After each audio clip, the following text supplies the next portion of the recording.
Hər hadisədə Allahın izni olmur. Hər hadisədə Allahın razılığı olmur. İndi deyəcəksiniz ki, bu nə deməkdir?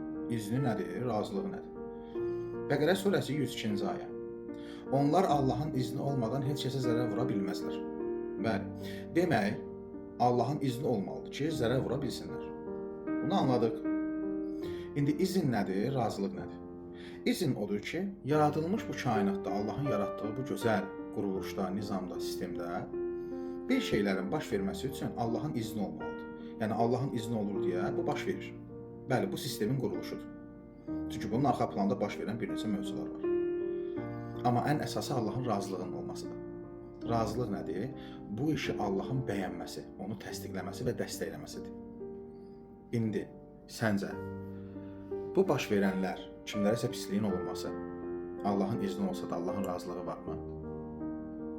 Ona görə də bütün işlərinizdə Allahdan izin istəyirsinizsə, onunla yanaşı Allahın razılığını da istəyin.